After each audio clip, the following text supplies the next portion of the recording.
Hello there, this is Dr. Samurai, a professor in Japan specializing in international social pathology. The topic of today's My Minute lecture is Mr. Eric Houston. Okay?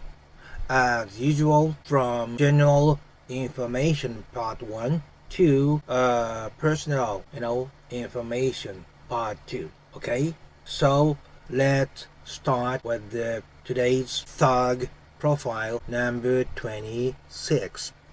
Mr. Eric Houston. Okay, he is I think the first one who started out school shootings that is now rampant all over the United States. At that time, he was 20 years old, and he did not graduate from Lindhurst High School, which he attacked. He dropped out of the high school. But anyway, he brought this pump-up type shotgun and sawed-off rifle, automatic, and into this Lindhurst High School. Shooted 3 students, 1 teacher, and severely injured 6 other people. And like I said, this might not be the right word, but he is the pioneer of school shooting that we see so many all over the United States today.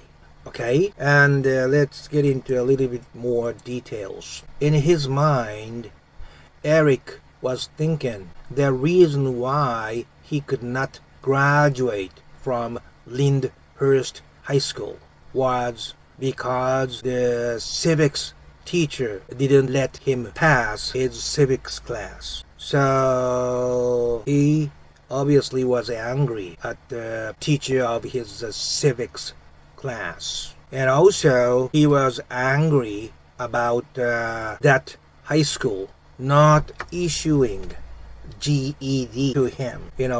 Those 2 things, civics class and not issuing GED, were the, direct causes of his attack on Lindhurst High School, which he could not graduate. And the important thing is, at the time, he lost his jobs too, and he was into deep depression. Probably it was close to being fired, and he was into deeply depressed state. Okay, and that is when this school shooting happened. Okay, as soon as he entered the school building on that day, he went to the class of Mr. Robert Blends, of his civics teacher, and he shot the teacher and then another female student who was in his class. Okay, and he kept walking in the hallway, and he shot 1 boy he encountered on his way, and he tried to shoot another girl in the hallway, but there's this boy who pushed the girl to avoid getting shot. So Eric shooted this boy's temple instead, and he died in the spot. Okay, then he entered a class which at the time had like 30 students. Okay, and he chose 1 of the students in the class and ordered him to bring more students to this class. Otherwise, I will for sure kill 1 student for you not to return to this class. So this boy, exactly as he was told by Eric, brought more students, and now there were about 80 students, packed in that 1 classroom. Negotiation between Eric and the police continued like 8 hours, and finally he gave up and came down. Okay, And the important point of judgment was whether Eric let the school know he's coming to shoot the school or not. And the answer was he did not. Okay, he came up instantly without notice. So his death penalty was established, and now he is living in one of the cells at San Quentin, California State Prison.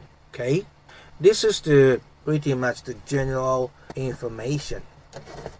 Okay, from here I would like to tell you the Eric that I know. Okay, why he came to feel that way. Listen, even if you could not graduate from high school, or one teacher didn't let you pass, you drop the class is the main cause of your dropout of the high school. Still, are you going to go to school to shoot up? I don't think so.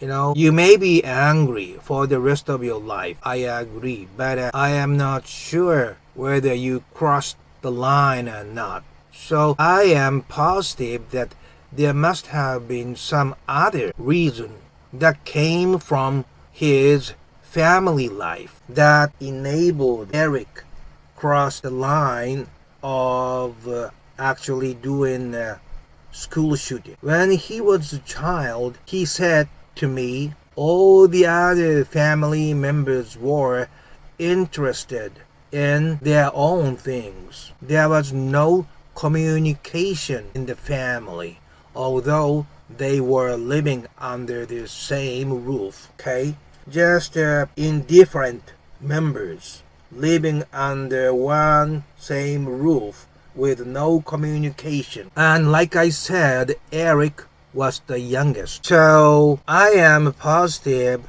that his mental basis was fragile and unstable. He was not good at communicating with others because of the neglect that he experienced at home. So it must have been very difficult for him to achieve his goal of graduating from high school by getting over problems he faces in his school life, because there's no support he could get at home.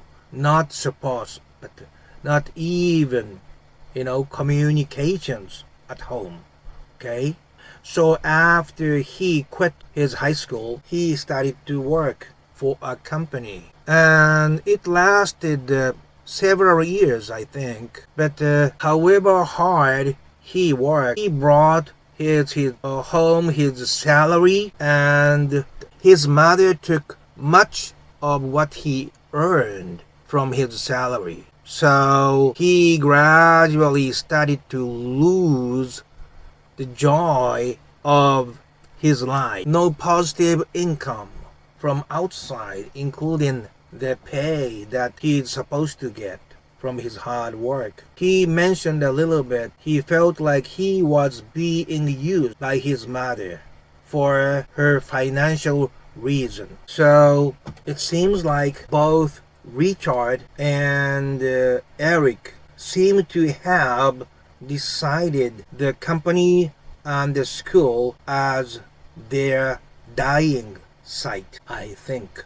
I will repeat this again because this is very important. Okay? I told you about the critical period, right? It is between 0 to 2 years. But when you see it in a larger scope, it is between 0 to 4 years old. During those critical period, if you miss physical touch, warm communications with smiling responses, you cannot learn how to deal with other people, how to make friends with other people. And also, you are here, but you do not receive any human input means you don't even have energy to keep on going, to keep living on. It is like with no gas in your tank. You understand it, right? So neglect is something like that. It causes you to lose how to communicate with others with no human energy input into yourself. On the other hand, there are many people who misunderstand it. Although abuse is a negative way of raising kids, they still have contacts, even if it provides negative energy. Abuse, they have human communication and contacts. In neglect, they don't even have human contacts and no energy put in to the person. Okay, so in case of abuse, they have this energy to keep living, revenging on those who look similar to somebody who offended you. In neglect, they don't even have that energy to revenge. So later on, when you ask them whether you were happy or not in your childhood, those who were abused say, yes, I was happy. But those who were neglected in childhood tend to answer, no, I was never happy. So this is a very important thing, that how the kids accept neglect and abuse, okay, emotionally. And I have another thing I like to point out. Those who were neglected, they have very, very strong desire to be close to somebody else. Very strong desire. But they don't know how to, because they don't have such experiences at home as their basis, right? At the same time, they have this imagination that how wonderful it would be to have friends with you. They dream about having such a wonderful, communications and exchanges with others. They dream about it. So I have another thing I would like to emphasize in case of those who are neglected. The first thing is human beings are called social animals, right? So even if they look okay, completely isolated, deep down they have very, very strong desire to be close to others, okay? They have very strong desire to have someone very close to you. And also, because they did not have opportunity to learn, how to communicate and how to do things, they don't know what to do. They don't know how to solve problems. So they have very strong tendency to be dependent on others. This can be said about both Richard and Eric. But in case of Richard, because he was the first son, he already established his lonely lifestyle since he was very young child. But in case of Eric, because he was the youngest among the siblings, he has stronger dependency. Even on me, he keeps asking me things each time at the end of his letter. Knowing it, as a professional, I answer his request every 3 asks or every 2 asks and stuff like that. But you must know, neglected people have this strong dependency and strong obsession with somebody you think you can be close to.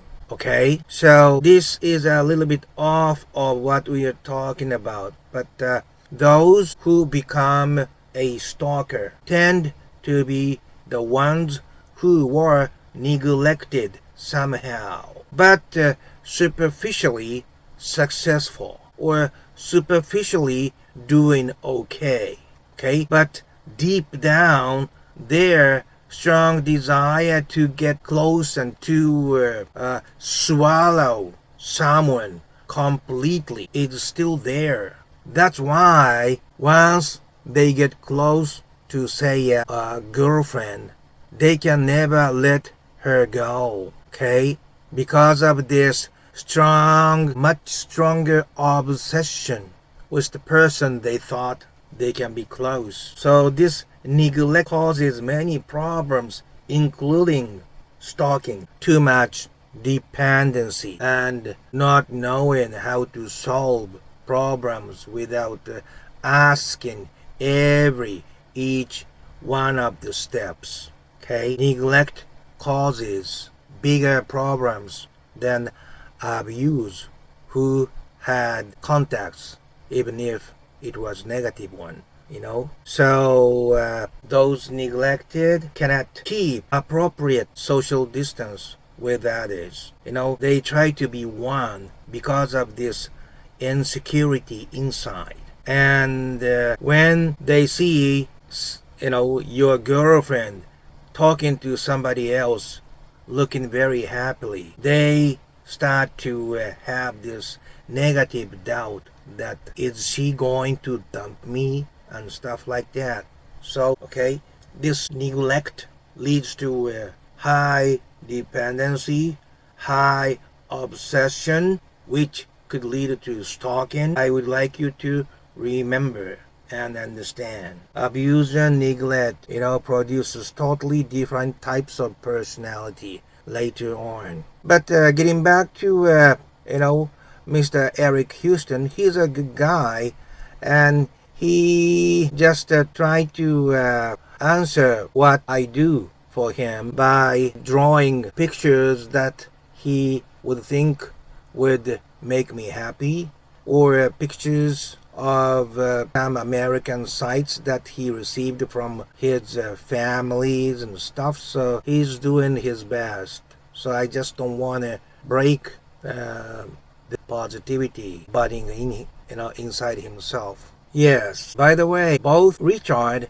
and Eric are at death row at San Quentin State Prison, right? And there are 4 wards, I think, like North wards, East wards, West wards, and South wards. I think what I'm 100% positive about is there are North ward and East ward, and Mr. Richard is in North ward, which is pretty much occupied by older, quieter, inmates. I heard somebody inside call it some special resort in death row. It's like a privileged ward because of its quietness and without much trouble. On the other hand, East ward that Eric is at, he keeps receiving, they keep receiving newcomers to East ward, young and still energetic, and probably a little bit scared about what death row would be and stuff. So they overreact, try to show themselves, as tough to others. So, knowing all that, Mr. Eric sometimes asks me, do you know what this person did before? Because he keeps messing with my personal life, and he keeps shouting right next to me, and it's his daily life. So I sometimes do him a favor, checking background checking on website and give him some information so that he can have a bit of peace in his mind. But even without me doing that background check, everybody in the death row killed at least one person, right? So this is the biggest difference between death row and other prison, which is not a death row. But it's very interesting to know within a death row they also have like a gang like groups, and they also have fights, and they have all kinds of problems that regular gen pop general population mainliners have. Do you understand? If in our minds who are outsiders, death row must be the last place where people think about what the life is and how they're gonna die, and because of that it must be very different air. But it's not like that. They have gangs, and they still have fights, and they still have killings and suicides, all kinds of stuff that you see in mainliners in general population. So that's what I thought was kind of a surprise, a little bit surprise to me. I honestly sometimes thought that if I will have to be in death row, I would very much like to choose North Ward, where Mr. Richard is, so that I can live my last time peacefully and quietly. Okay? And I would like to wrap these things up by telling you this. Okay? I asked Mr. Eric a couple of times, what do you think about what you happen to do in the past? Honestly, not happen to do, but what you did in the past. And he goes in a different tone that when I try to think about it, because of the psychological pain and guilt, that I couldn't think about it anymore. That's what he said. He said he couldn't think about it anymore. And he also said now he is taking a medicine for his depression, which seems to be working very well with his mind. And he only one time mentioned, if I had taken this medicine at the time, I wouldn't have done that probably. This is a very important information, like providing depression medicine as early as possible, so that before they don't cross the line, the final line. But the reality is he killed 4 people and injured 6, and especially those 4 people, they already lost their only one chances to be on this miracle planet. So if there's something that we have to think about very seriously, this is it. Killing others. I even include those highly sentiential animals, like animals with high feeling and understanding. There's only one chance to live on this earth. And I keep saying this. The iron rule of mine is no invasion. Nobody have right to invade into others' life or be invaded by others into their life. Life is only once, so we have to make the society and the world a place that everybody can live and enjoy their life fully, based on mutual understanding that not to invade into each other. That's what I believe in, and that's why I am being a social pathologist. So that's that. I think I gave you some information that you might have not known before. So I would like you to think about it when you have chance. And until next time, we'll see you each other. Okay? You have a wonderful day, whether you have loved one or you are on your own, because you are loved by sun and air and green and air and tree. And did I say air twice? I think I'm starting to breaking down. So I will stop here. Let's see you next time. Okay, bye bye now.